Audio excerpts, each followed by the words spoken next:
नमस्कार साथियों, जय हिंद। अभी हम बात करेंगे बिहार में जिस प्रकार से हो रहा है और बिहार में निहत्थे छात्रों, युवाओं, शिक्षक अभ्यर्थियों और कोई नौजवान अभ्यर्थी जो प्रतियोगिता परीक्षा की तैयारी कर रहा है, सरकार के मांगे गए आवेदन पर नौकरी के लिए अप्लाई करता है और जब अपनी मांगों को लेकर, अपने अधिकारों को लेकर सरकार के समक्ष जाते हैं, प्रोटेस्ट करते हैं, आंदोलन करते हैं, चाहे कि लोकतांत्रिक तरीके से जो भी प्रोटेस्ट होता है, सब आंदोलन पर उनका अधिकार रहता है कि सरकार की कमियों को, विभाग और आयोग की कमियों को, अगर गलती हुई है तो उस पर सरकार संज्ञान ले, आयोग संज्ञान ले, परंतु उल्टे उनसे बातचीत करने की बजाय उन पर लाठीचार्ज किया जाना, मुझे लगता है कि इस सरकार की मानसिकता है। और लगातार आप देख रहे होंगे कल जिस प्रकार से जो शिक्षक अभ्यर्थी थे जिन्होंने लगभग 5-6 वर्षों से अध्यापन का काम कराया, विभिन्न स्कूलों में पढ़ा रहे थे और एकाएक सरकार की तरफ से फरमान आता है कि उनकी नौकरी जो है छीन ली जाएगी। यानी 1 अप्रैल से जो है वो सेवा में नहीं रहेंगे, उनको सेवा से बाहर किया जाता है। और जो शिक्षा विभाग की तरफ से इस तरह का तुगलकी फरमान आया है और कल जो प्रोटेस्ट था, प्रोटेस्ट के माध्यम से सरकार तक ले जाने का पहुंचाने का एक माध्यम था, इस पर लाठीचार्ज हुआ। और इस तरह की चीजें तो ये आज कोई आम बात तो नहीं है, लेकिन आप देखेंगे कि माननीय मुख्यमंत्री जी की मानसिकता, पहली बात की जब आप देखते होंगे इसके पहले कई आंदोलन हुए हैं। थोड़ा सा आंदोलन का अगर हम जिक्र करेंगे तो परसेंटाइल के लिए आंदोलन हुआ था बीपीएससी द्वारा, उसके लिए प्रोटेस्ट जब हुआ वहां भी लाठीचार्ज हुआ। उसके पहले शिक्षक अभ्यर्थी, कोई महीना ऐसा दिन बाकी नहीं रहा है जब शिक्षक अभ्यर्थियों पर प्रोटेस्ट के दौरान लाठीचार्ज नहीं हुआ हो। तो सारी चीजें बिल्कुल, और यहाँ तक कि कई विवादित चीजें भी सामने आई है। सरकार की तरफ से कई तरह के वक्तव्य दिए गए, चाहे सीटेट अपेयरिंग की मांग को लेकर प्रोटेस्ट हुआ, वहां लाठीचार्ज हुआ। एसटीटी अपेयरिंग को लेकर प्रोटेस्ट हुआ, वहां लाठीचार्ज हुआ। बीजेपी कार्यालय में सप्लीमेंट्री रिजल्ट को लेकर प्रोटेस्ट हुआ था, वहां भी लाठीचार्ज, धक्का मुक्की। और जितने भी चीजें सामने आ रही है ये सरकार के या सरकार के उन पदाधिकारियों का जिनका मनोबल इतना हाई लेवल का हो गया है कि वो किसी से ना बात करना चाहते हैं, न किसी की आवेदन को सुनना चाहते हैं। यहाँ तक कि बीपीएससी ने जो कारनामा किया, बीपीएससी में सेकेंड फेज की बहाली, प्रथम फेज की बहाली पर जो गिरभान सेल बनाए गए थे और गिरभान सेल में आवेदन मांगे गए, तो जाहिर सी बात है कि बीपीएससी की तरफ से जो भी आवेदन मांगे गए थे लोगों ने आवेदन किया। और आवेदन का जो तर्क था ये कि आप एफिडेविट के साथ देंगे कि आपके तरफ से जो भी, तो आवेदन मांगा गया, आवेदन दिया गया और उसके बाद लगभग 650 परीक्षार्थियों को रोका गया, प्रतिबंधित किया गया कि आपने मनगढ़ंत और गलत तथ्य लगाकर आरोप लगाए हैं, इसलिए आपको डिबार किया जाता है, आपको अगली परीक्षा में बैठने के लिए प्रतिबंधित किया जाता है। और कई चीजें जब लोकतांत्रिक तरीके से लोग प्रेस में बोल रहे थे, मीडिया में बोल रहे थे, तो मीडिया बाइट के आधार पर उनका रोल नंबर, रोल क्रमांक आदि देकर उनको प्रतिबंधित किया गया था।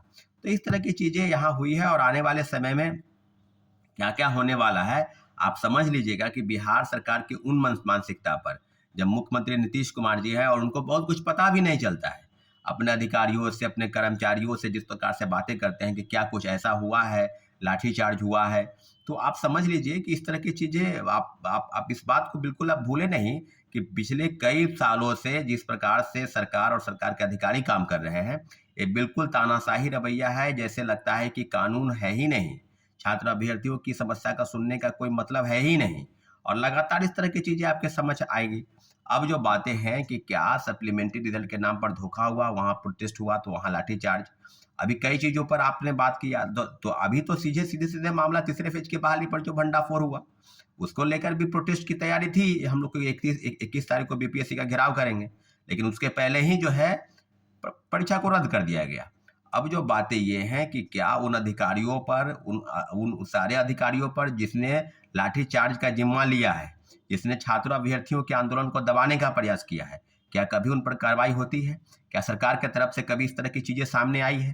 तो आने वाले समय में जिस तरह की चीजें, जिस तरह की जो प्रदर्शन हो रहा है, जो विरोध प्रदर्शन हो रहा है और उस पर लाठीचार्ज दबाया, इसके पहले आपको याद होगा कि आरआरबी एनटीपीसी प्रोटेस्ट को लेकर कई जगह से प्रोटेस्ट हुए, कई पत्रकारों की गिरफ्तारी हुई, पूरे पटना में धारा 140 लगा था और मोदी सरकार की तरफ से इंटेलिजेंस ब्यूरो का रिपोर्ट आया था कि ये जो आरआरबी एनटीपीसी का प्रोटेस्ट है या पटना में जो प्रोटेस्ट हो रहा है, इससे देश को एक खतरा है।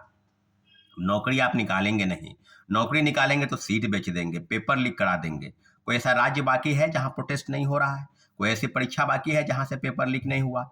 देश के तमाम राज्यों की एजेंसी परीक्षा कंडक्ट कराने वाली सबने पेपर लीक कराया। अभी जेपीएससी का पेपर लीक हो गया, उसके पहले उत्तर प्रदेश के 2 परीक्षाओं का पेपर लीक हो गया। अगर पूरा आकलन करेंगे देश के तमाम राज्यों का, तो कोई ऐसी एजेंसी नहीं है, कोई ऐसी परीक्षा बाकी नहीं है जहाँ से पेपर लीक नहीं होता है। और पेपर लीक जब होता है तो निश्चित रूप से छात्र आंदोलन के लिए उतरेंगे, और जब उतरेंगे तो लाठीचार्ज हो जाता है।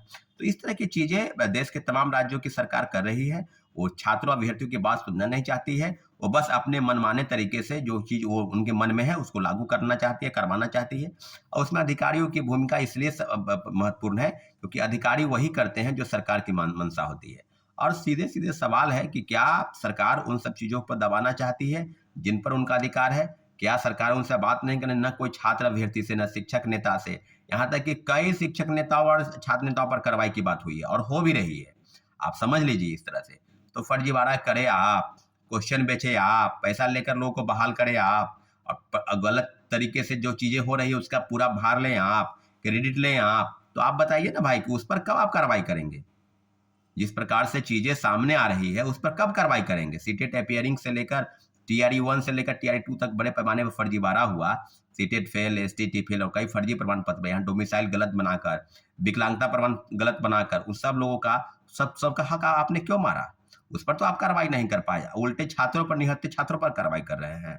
इन सारे बातों पर आपको जवाब देना होगा। निश्चित रूप से बिहार सरकार के माननीय मुख्यमंत्री जी, जिनको पता नहीं रहता है कई चीज़, उनसे आग्रह है कि आप इस चीज़ को पता कीजिए कि क्या छात्र अभ्यर्थियों का लड़ाई क्या इस दिशा में आ गया है कि छात्र जब भी लड़े तो उन पर लाठीचार्ज करना है या करवा देना है। ठीक है साथियों, बिल्कुल हम लोग अपनी लड़ाई को लड़ेंगे। लाठीचार्ज चाहे जितना भी हो, हम लोग का पीठ कंधा उतना ही मजबूत है। हम लोग लड़ने के लिए तैयार है, लेकिन इतना जरूर है पीछे नहीं हटना है। अपने अधिकार की लड़ाई के लिए जब भी लड़ाई लड़ा जाए, लड़ने के लिए हम लोग तैयार हैं साथियों। ठीक है, धन्यवाद, जय हिंद।